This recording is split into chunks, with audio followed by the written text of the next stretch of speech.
As we mentioned earlier, turkeys could be tough to come by this Thanksgiving. Yeah, so that means your sides better be good. Shanisty Ireland joins us now with advice on elevating one of our very favorite side dishes, mac and cheese. You can't go wrong there, Shanisty.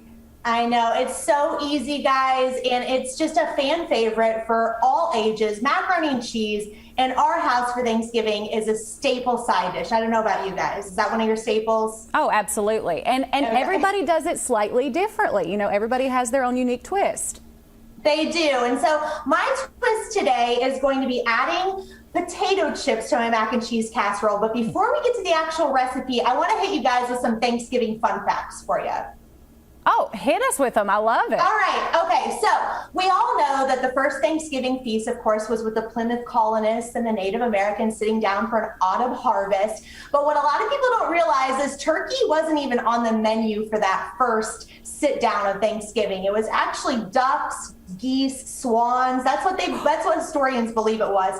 Fresh fruits, vegetables, of course, corn. They had pumpkin, but they didn't have pie because naturally they didn't have ovens back then. But that's kind of what the first Thanksgiving feast was. Of course, I don't think people will be eating swan this Thanksgiving. But another fun fact that I love to share, of course, is how many calories the average American is going to consume this Thanksgiving. Oh, why you got to do that to us, Shanisty? I'd rather just not know. And I always fall on the far end, so it's going to be anywhere from 3,000 to 5,000 calories are going to be consumed on Thanksgiving. And I think that's why the turkey trots are so popular. A lot of people do 5Ks Thanksgiving morning, try to get a workout on. I try to get a workout in, of course, to validate the 5,000 calories. There you go. Well, that makes sense. It doesn't look like it. I mean, you can't tell, that's for sure. But you have a bag of Mike Sells. That's my favorite brand of potato chips. Not gonna lie. Oh my gosh, Andrea, mine too. I love Mike Sells. They're out of Ohio. They're family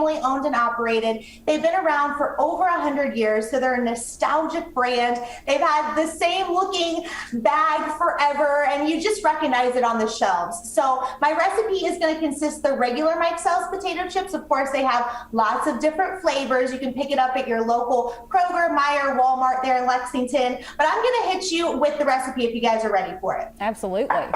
Okay, so mac and cheese casserole with potato chips on top. It's really simple. I put this together this morning. You're going to preheat the oven for 350, and then you're going to cook the elbow macaroni just according to the box. The actual cheese is going to be 2 cups of whole milk.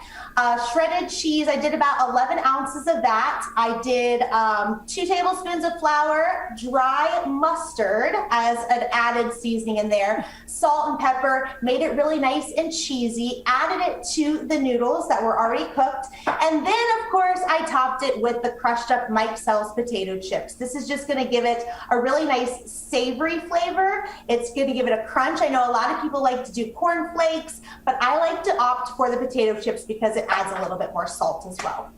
That was it. Throw it in the oven, 350 for about 30 minutes, and it's going to come out looking like this. So delicious. And I have a couple of extra toppings on here if you want to be extra, as you mentioned earlier, Andrea.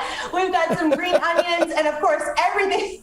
I wasn't calling you extra. I think that you said that earlier. Oh, honey, I am. It's okay. I heard a cough.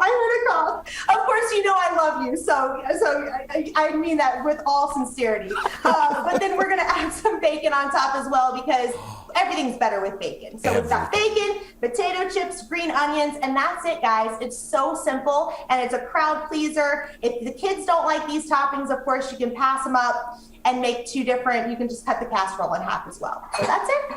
And if somebody wants to find this recipe, how do they find you so they can get all of this? Because I want it. I know. I couldn't. Head over to my blog, guys, shesbecomingdomestic.com. Of course, I'm also on Instagram at Shanisty Ireland. All this month, I'm going to be sharing lots of Thanksgiving recipes, cocktails, desserts, appetizers, lots of fun stuff over there. Well, we can't wait to see you. Always great to have you on the show, Shanisty. I ain't mad at you, girl. You know I love you. Andrea is a lot extra. A lot, not just a little. Thank you for being with us.